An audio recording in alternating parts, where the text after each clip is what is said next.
Imagina você depender de uma prisão para fazer sua estreia na Fórmula 1. E se não bastasse isso, você ainda depende também de uma mentira. E acredite se quiser, isso tudo aconteceu na estreia de Michael Schumacher na Fórmula 1. Mas calma, apesar de eu ter jogado todas essas informações na sua cara, eu vou te explicar hoje. Sejam bem-vindos a mais um vídeo aqui no F1 e hoje eu vou te contar como a estreia do Schumacher foi uma das mais polêmicas, inacreditáveis da história da Fórmula 1. Vamos lá, primeiro a gente tem que conhecer um novo personagem nessa história, Bertrand Gachot. Bertrand Gachot era um piloto de Fórmula 1 que não era tão bem estabelecido nas grandes equipes. Ele estava naquelas equipes pequenas ali entre os anos 80 e 90. No entanto, com a entrada da Jordan na Fórmula 1 em 91, ele teve uma boa chance de mostrar serviço naquele ano. Ele chegou a pontuar em algumas corridas e para uma equipe estreante aquele resultado era ótimo. A Jordan era pequena naquela época.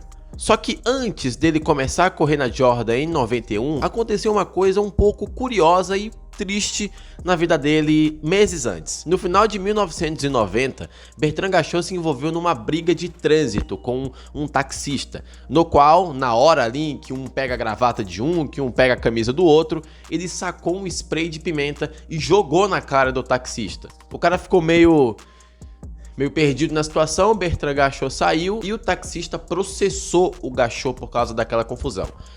Bom, Gachot processado e o processo começou a correr mês após mês e ele estava livre ainda para correr na Fórmula 1. Só que meses depois, Gachot foi chamado para Londres, onde ocorreu todos os fatos, para prestar esclarecimentos e também servir à investigação. No fim, ele acabou sendo punido bem na semana da corrida do GP da Bélgica com 18 meses de prisão. Ele usou um spray de pimenta numa briga e foi punido com 18 meses de prisão. Foram 6 meses por ter o spray de pimenta e mais 12 por usar. Inclusive, no próprio paddock da Fórmula 1 com os pilotos, eles chegaram a protestar contra aquela decisão, estavam usando ele como uma espécie de exemplo a não ser seguido pela população em geral. É como se a justiça quisesse usar aquela punição para mostrar para todo mundo não ter spray de pimenta ou não usar. Mas no fim, Gachot não pôde correr no GP da Bélgica. Por causa disso, a Jordan resolveu ir atrás de um novo piloto, obviamente para repor o piloto que estava faltando. E aí entra uma das maiores mentiras da história da Fórmula 1. Não estou falando do Michael Schumacher, eu estou falando de como ele conseguiu aquela vaga. Sabendo que a Jordan estava atrás de uma equipe, a oportunidade para o Schumacher era simplesmente perfeita. Ele era campeão de Macau, ele era campeão na Fórmula 3 daquele ano e já corria pela Mercedes, no campeonato de protótipos. E ele tinha alguns patrocinadores. E o seu empresário era muito bom, o tal do Willy Weber. Então o que aconteceu?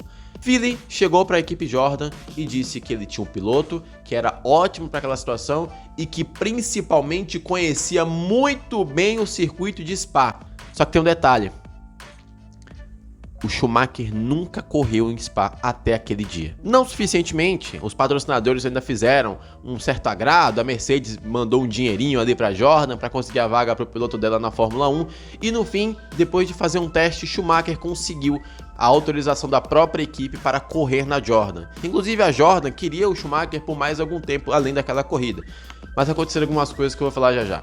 Pois bem, Schumacher fez a sua estreia, começou andando atrás do seu companheiro de equipe Andrea De Cesaris, mas na quali superou o colega e largou em 7º lugar. Já na primeira volta, ele já era o 5º lugar, logo da largada, só que infelizmente a sua embreagem quebrou e ele teve que abandonar logo no comecinho da prova. Todo mundo ficou animado com o Schumacher naquele dia, todo mundo gostou do resultado do Schumacher, a Jordan estava tranquila que ela teria um piloto para o futuro, mas não teve. No contrato de Schumacher, abriram uma vaga que permitia ele sair para outra equipe depois daquela corrida. E foi aí que a Benetton apareceu e tirou o Schumacher da equipe da Jordan. Ei, Schumacher! Pois bem, depois daquela corrida, Schumacher imortalizou aquele carro da Jordan, imortalizou tudo o que aconteceu. Se você conhece aquele carro da Jordan, que é um carro muito bonito, você também deve muito ao Schumacher naquele dia, que é um carro histórico que fez com que a história acontecesse. De lá pra frente, o Schumacher conquistou 7 títulos mundiais e muita coisa poderia não ter acontecido se não fosse aquele dia em Londres em 1990, ou aquela mentira que o Willy Weber contou sobre o Michael Schumacher conhecer tanto o circuito de Spa. Foi isso que aconteceu, e esse foi o vídeo de hoje. Se gostou, clica no like e se inscreve no canal para ver mais vídeos de Fórmula 1 aqui no F1 e me diga aqui qual que é a sua opinião sobre essa história toda. Te vejo no próximo vídeo. Até lá. E só um detalhe pós-edição e pós-créditos, o Bertrand Gachot era belga. Daí você tira o quão complicado deve ter sido isso para ele.